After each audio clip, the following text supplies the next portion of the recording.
दोस्तों, क्या आप जानते हैं कि एक ऐसा युद्ध जहां पे भगवान शिव के दोनों ही अंश आपस में एक दूसरे से लड़ने लगे और आपस में चुनौती देने लगे। तो मैं बात कर रहा हूँ वीरभद्र और हनुमान जी का ये रहस्यमय संग्राम आज भी पुराणों के पन्नों में छिपा हुआ है। तो कौन था वीरभद्र और क्यों हुआ था इन दोनों का महाभयंकर युद्ध, इसके पीछे क्या थी रहस्य, एक अद्भुत रहस्य के बारे में जानते हैं। तो चलिए फिर आज की इस कथा में हम वीरभद्र और हनुमान जी के बारे में जानते हैं। पर उसके लिए आपको वीडियो में अंत तक बना रहना पड़ेगा और अगर वीडियो पसंद आती है तो वीडियो को लाइक जरूर करना और चैनल को सब्सक्राइब तो अवश्य कर देना। वैसे बताया जाता है कि दोनों ही भगवान शिव के महाशक्तिशाली अंश होते हैं जो अकेले ही सामने वाली सेना का सर्वनाश कर सकते हैं। वीरभद्र ने दक्ष की सेना का संहार किया और वहीं अगर हम बात करें हनुमान जी की तो उन्होंने अशोक वाटिका में जो रावण के बेटे अक्षय को मारा और उनके सैनिकों का संहार किया। वे उनकी शक्ति के बारे में बताता है और ऐसा भी है कि वो तो ब्रह्मा से भी नहीं रुक सकते, लेकिन उन्होंने ब्रह्मा जी का मान रखने के लिए वो प्रहार को बहुत ही अच्छे तरीके से सह लिया। वैसा बताया जाता है कि दोनों ही अत्यंत शक्तिशाली थे, लेकिन कोई एक बोलना हो तो हनुमान जी की मान्यता ज्यादा बताई जाती है। और एक बात आपको भी पता है कि सबसे ज्यादा बजरंगबली को पूजा जाता है, इसलिए भी क्योंकि वे भगवान शिव के सबसे शांत स्वरूप वाले हैं और वो सेवा भाव को सिखाते हैं। सेवा भाव कैसे होता है उसको प्रकट करना सिखाते हैं। भगवान श्री राम के किस हिसाब से उन्होंने भक्ति की थी और सेवा की थी वो हमें भी सिखाते हैं। हनुमान जी को स्वयं भगवान शिव, भगवान ब्रह्मा, विष्णु और अन्य देवी देवताओं से भी कई ऐसे वरदान प्राप्त है। इस कारण हनुमान जी जो स्वयं इतने बलशाली है उनकी शक्ति में और अधिक वृद्धि हो जाती है। और वहीं अगर हम दूसरी ओर बात करें तो दूसरी ओर वीरभद्र वाला जो स्वरूप है वो सेवा करना तो सिखाता ही है, उसके साथ ही साथ वो अति बलशाली थे, परंतु वह स्वरूप अत्यंत उग्र और क्रोध वाला था, इसलिए उस रूप को पूजा थोड़ा कम जाता है। आपको भी पता ही होगा, लोग अक्सर भगवान के उग्र रूप से पूजा कम करते हैं और शांत रूप से बहुत ही ज्यादा करते हैं। तो चलिए फिर अभी हम जानते हैं वीरभद्र के जन्म के बारे में। आपको हनुमान जी के जन्म के बारे में तो पता ही होगा, लेकिन अभी हम बात करेंगे वीरभद्र के अनोखिक जन्म के बारे में। ऐसा कहा जाता है कि जो वीरभद्र का जन्म है एक अनोखी घटना से हुआ था। जब दक्ष प्रजापति ने भगवान शिव का अपमान किया और माता सती ने आत्मदाह कर लिया तो भगवान शिव ने क्रोधित होकर अपनी जटाओं से वीरभद्र को उत्पन्न किया था। वीरभद्र ने दक्ष के यज्ञ को विध्वंस कर दिया और उसे कठोर दंड दे दिया था। जब भगवान शिव के सबसे शक्तिशाली गढ़ों में से एक बन गए, कई युगों बाद हनुमान जी और भगवान श्री राम के अनन्य भक्त और शक्ति का अद्भुत संगम अपनी तपस्या में लीन थे। तभी वीरभद्र को भगवान शिव ने एक विशेष कार्य के लिए भेजा। ऐसा कहा जाता है कि इस कार्य के तहत वीरभद्र को हनुमान जी की परीक्षा लेनी थी। जब वीरभद्र ने हनुमान जी को चुनौती दी तो दोनों के बीच में घमासान युद्ध हो गया और ऐसा बताया जाता है कि इस युद्ध में ब्रह्मास्त्र और पाशुपतास्त्र जैसे कई ऐसे युद्धों का प्रयोग भी हुआ था। अब क्या यह युद्ध केवल एक शक्ति का परीक्षा ही था या फिर इसके पीछे और भी कोई गहरा रहस्य छिपा हुआ था? तो इसके बारे में चलिए फिर अभी हम जानते हैं। सबसे पहले हम ये जानते हैं वीरभद्र के जन्म और शक्तियों के बारे में। उनका जन्म भगवान शिव के क्रोध से हुआ था, जैसा कि मैंने आपको पहले ही बताया।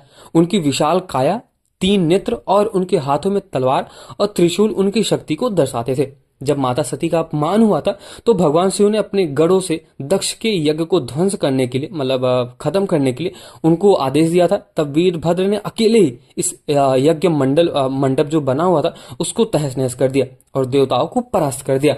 अब हम बात करते हैं हनुमान जी का तप और परीक्षा कैसे लिया गया। अब ऐसा बताया जाता है कि त्रेता युग के बाद हनुमान जी ने भगवान श्री राम की स्मृति में घोर तपस्या करनी शुरू कर दी थी। उनके तप की महिमा त्रिलोक में भी फैल गई थी। यह देखकर भगवान शिव ने वीरभद्र को यह जानने के लिए भेजा कि हनुमान जी की भक्ति में कोई दोष तो नहीं। तो वीरभद्र ने हनुमान जी को चुनौती दे दी। हनुमान जी ने सबसे पहले विनम्रता दिखाई और वीरभद्र ने युद्ध की चुनौती दी। युद्ध आरंभ हुआ, दोनों के बीच में दिव्यास्त्रों का प्रयोग भी हुआ। हनुमान जी ने अपनी शक्ति से वीरभद्र को चौंका दिया, जबकि वीरभद्र ने अपनी पराक्रम शक्ति से हनुमान जी को भी एक तरह से दिखाया जाए तो वो आपस में महाभयंकर युद्ध करने लगे। जैसे युद्ध निर्णायक मोड़ पर पहुंचा, भगवान शिव और भगवान श्री राम ने वहां पे प्रकट होकर युद्ध को रोक दिया। उन्होंने वीरभद्र और हनुमान जी को उनकी भूमिकाओं की याद दिलाई और बताया कि यह युद्ध जो था वो केवल एक परीक्षा ही था। वीरभद्र ने हनुमान जी की भक्ति और शक्ति का सम्मान किया और वहीं हनुमान जी ने वीरभद्र की शक्ति को नमन किया। इस घटना से यह सिद्ध होता है कि सच्ची भक्ति और शक्ति का संगम दिव्यता की ओर लेके जाती है। यह कथा केवल एक युद्ध ही नहीं था, बल्कि भक्ति और पराक्रम और आत्मज्ञान की भी होती है। अब इस युद्ध के साथ ही साथ एक बार और वीरभद्र और हनुमान जी के बीच युद्ध का उल्लेख मिलता है, जो राजा वीरमणि के स्थान पर भगवान श्री राम के अश्वमेघ यज्ञ के दौरान हुआ था। वीरमणि ने घोड़े को पकड़ लिया और वहीं उसे वापस करने से इनकार कर दिया। उन्हें अपने कृत्य के बदले में अयोध्या की सेना से युद्ध करना पड़ा। जब भगवान श्री राम के छोटे भाई शत्रुघ्न पुष्कर के नेतृत्व में अयोध्या की सेना आई तो हनुमान जी, भरत, वीरमणि बुरी तरह से हार गए। तब उन्होंने भगवान शिव की मदद के लिए प्रार्थना की और भगवान शिव ने अपने गढ़ों और वीरभद्र को भेजा। अब ऐसा बताया जाता है कि पुष्कर ने वीरभद्र से युद्ध किया और हनुमान जी ने नंदी से युद्ध किया और शत्रुघ्न ने वीरमणि और उसके पुत्रों से युद्ध किया। परिणाम स्वरूप शत्रुघ्न ने वीरमणि और उसके पुत्रों को पराजित कर दिया, वीरभद्र का वध कर दिया और वहीं पुष्पक नंदी को हनुमान जी ने पराजित कर दिया। जब भरत पुत्र के मारे जाने की अफवाह फैलाई गई तो हनुमान जी ने वीरभद्र पर क्रोध किया और भयंकर युद्ध शुरू हो गया और अंततः हनुमान जी ने वीरभद्र को पराजित भी कर दिया था। दोस्तों, तो चलिए फिर अभी हम वीरभद्र के बारे में और अच्छी तरीके से जानते हैं और गहन अध्ययन करते हैं, जो कि महाशिव पुराण में लिखा हुआ है। ऐसा बताया जाता है कि वीरभद्र के बारे में शिव पुराण में बहुत ही अच्छी तरीके से वर्णित है। उनकी अद्भुत वीरता, शक्ति और भक्ति की एक प्रेरणादायक कहानी है। यह कथा हमें यह भी बताती है कि धर्म और न्याय के लिए खड़ा होने वाला व्यक्ति हमेशा अजय होता है। बताया जाता है कि जब वीरभद्र ने अपने प्रचंड स्वरूप में देवताओं के सामने प्रकट होकर उनका सामना किया, तब सभी देवता भयभीत हो गए थे और सब लोग भाग खड़े हो गए थे। सर्पराज, शेषनाग और गरुड़ तक उनके प्रचंड तेज को सहन नहीं कर सके थे। केवल भगवान विष्णु ही वह महापुरुष थे जिन्होंने वीरभद्र के समक्ष अडिग होकर भी युद्ध किया था। वीरभद्र की महिमा का अनुमान इसी से लगाया जा सकता है कि भगवान शिव के एक शक्तिशाली सेनापति के सामने स्वयं देवताओं को झुकना पड़ा था। अब हम बात करते हैं दक्ष यज्ञ की विनाश के बारे में। मैंने आपको पहले ही बता दिया, बट इसके बारे में थोड़ा सा और भी अच्छे तरीके से समझते हैं। ऐसा बताया जाता है कि दक्ष यज्ञ के समय वीरभद्र ने अकेले ही पूरे यज्ञ मंडप को तहस नहस कर दिया था। शिव के आदेश पर उन्होंने यज्ञ में उपस्थित सभी देवताओं को अपने तीखे वाणों से पराजित कर दिया था। सभी देवताओं में इंद्र और अन्य देवता भी घायल होकर भाग गए थे और यहाँ तक वीरभद्र ने अपने उग्र स्वरूप में घोषणा की कि हे इंद्र, अग्नि, सूर्य, चंद्रमा, कुबेर, वरुण, वायु, यम और अन्य देवगण, मैं तुम सबको टुकड़ों में बांट दूंगा। आओ और मुझसे युद्ध करो। वीरभद्र का यह अटल साहस और अपार शक्ति देवताओं को भयभीत करने के लिए पर्याप्त था। अब हम बात करते हैं इसी के बीच में तारकासुर का प्रसंग। ऐसा कहा जाता है कि जब वीरभद्र ने तारकासुर पर अपना त्रिशूल चलाया तो एक ऐसा दृश्य था जो पूरी सृष्टि को हिला देने वाला था। उनका त्रिशूल बिजली के समान चमक रहा था और उनकी आभा से चारों दिशाएं प्रकाशित हो गई थी। तारकासुर का अंत निश्चित था, परंतु भगवान कार्तिकेय, मतलब जो भगवान अर्जुन कार्तिकेय हैं, उन्होंने वीरभद्र को रोक लिया था। यह एक अन्य उदाहरण है जो उनकी शक्ति और अनुशासन को भी दर्शाता है। हे वीरभद्र, इतने महान शत्रु को मारने की आवश्यकता नहीं है। ये ऐसा कार्तिकेय जी ऐसा कहते हैं वीरभद्र को। कृपया इस लड़ाई को यहीं रोक दिया जाए। नारद जी ने भी वीरभद्र को शांत करने की बहुत ज्यादा कोशिश की। वीरभद्र केवल एक ऐसे योद्धा नहीं थे, बल्कि भगवान शिव के प्रति पूर्ण समर्पण और सेवा भाव रखने वाले थे। शिव पुराण में उनका एक संवाद है जिसमें वो भगवान शिव से कहते हैं कि हे प्रभु, हे भगवान शिव, मुझे आदेश दे। क्या मैं समुद्र को आधे पल में सुखा दूं?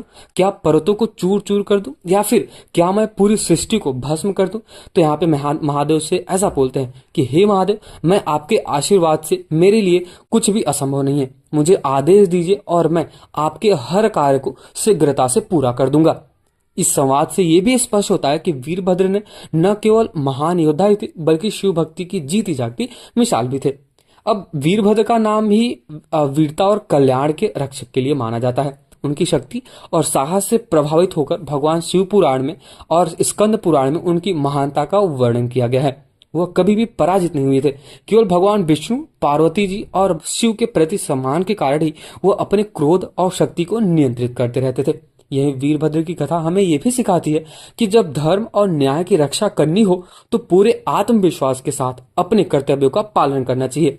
अपनी वीरता और शिव भक्ति आज भी सभी भक्तों के लिए प्रेरणा का स्रोत बना हुआ है।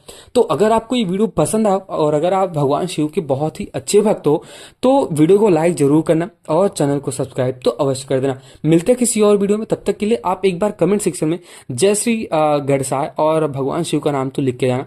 और तो और मैं आशा करता हूं कि आपको इस तरीके का कंटेंट कहीं भी नहीं मिलेगा। जिस प्रकार से मैंने आपको समझाया और किस हिसाब से वीरभद्र हनुमान जी का युद्ध हुआ था और वीरभद्र की कहानियों के बारे में, तो अगर आपको सच में अच्छा लगा तो अपने दोस्तों को जरूर शेयर करें और सबसे यही गुजारिश करना कि सब लोग अंत तक देखें ताकि सबको पता चले।